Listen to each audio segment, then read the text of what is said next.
Kii dunida iyo anigu dumar baan ahaa warshadii anigiyo ugubkii noloshaan ahaa hayeeshaynan raago ergiyo waxaan ahay daco eed baan ka tabanayaa urkan ku qaaday iyo waxaan fal arami kulul dhibaatada kugu umulay waraadadaybo macaan anqari waxaan kaaga dhigay asluubta wanaagsan iyo anshaxa dhaqankiyo iddaa akhlaaqda maxaan ku baray akhlaaqda maxaan ku baray had baanu nasiib darne mudfaca aqalkayga gubay kanigu riday madiga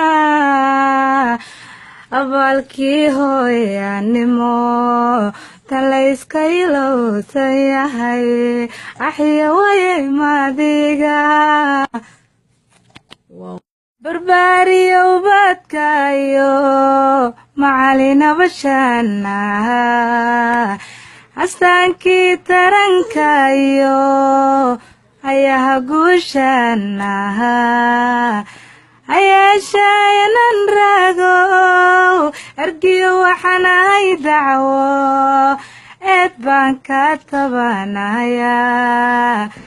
agaasinka reerka gura waliba kuma aane kayin olalihii calan helkii qaybtiiga aadaaneed awood anigoon la harin